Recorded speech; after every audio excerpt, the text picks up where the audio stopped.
கொஞ்சம் மேபி கோலி வந்துட்டு லைக் கொஞ்சம் ஓவர் அக்ரெசிவா போயிட்டாரோ. ஏன்னா நம்ம இன்னொன்னு பார்க்கணும், ஏர்போர்ட்ல வந்துட்டு கோலிக்கு வந்துட்டு ஒரு சில இன்சிடென்ட்ஸ் நடந்துச்சு. அவரோட பேபியை வந்துட்டு போட்டோ பிடிச்சிட்டாங்க ஆஸ்திரேலியன் பிரஸ். ஸோ அதனால வந்துட்டு மேபி அந்த அக்ரஷனை வந்துட்டு கான்ஸ்டஸ் மேல காமிச்சிட்டாரோ அப்படின்ற போது மேபி வேற ஒரு பிளேயர் மேல அந்த ஒரு அக்ரஷனை காமிச்சிருக்கலாம், இல்ல கிரௌட் பார்த்து இது பண்ணி இருந்திருக்கும். இந்த அக்ரேஷன் பத்தி அது எப்பவுமே வந்து ஒரு கான்ட்ரோவர்ஷியலான டாபிக் தான். இப்போ ஆஸ்திரேலியன் அக்ரேஷன் பண்ணா உங்களுக்கு நல்லா இருக்கு, இந்தியா அக்ரேஷன் பண்ணா உங்களுக்கு பிடிக்கலையான்ற கேள்விகளை நம்ம எதிர்க்க பார்த்துருக்கோம். எனக்கு ஆஸ்திரேலியா அக்ரேஷன் பண்றப்ப எனக்கு பிடிச்சது இல்லை. அதனால தான் ஆஸ்திரேலியா வந்து அவங்களை நம்ம ரெஸ்பெக்ட் பண்ண முடிய மாட்டேங்குது.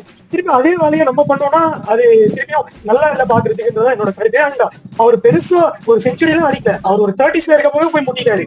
கோலிங்கிறப்ப தேவையா இருக்கு அப்படிங்கிற மாதிரி தான் இருக்குது. அண்ட் ஒரு டெபியூட் 20 இயர்ஸ்க்கும் கம்மி, 19 வயசு தான் ஆகுது. 19 அப்படிங்கிறப்ப மேபி அதை தவிர்த்திருக்கலாமோன்றது என்னோட கருத்து. விராட் கொஞ்சம் அந்த சிச்சுவேஷன் மெச்சூரா ஹேண்டில் பண்ணிருக்கலாம். எப்படி ஒரு சூரியகுமார் யாதவோட ஐபிஎல் இருக்கும்போது பாத்தீங்கன்னா அந்த பந்தை எடுத்துட்டு போயிட்டு அப்படி பக்கத்துல நின்று ஒரு வருஷம் அந்த மாதிரி பண்ணியிருந்தா கூட வந்துட்டு ஒரு பெருசா தெரிஞ்சிருக்காது. போயிட்டு ஒரு மாதிரி முட்டினது வந்துட்டு லைக் என்ன சொல்றது, நம்ம என்னதான் சொன்னாலும் கிரிக்கெட் இஸ் ஜென்டில்மேன்ஸ் கேம்.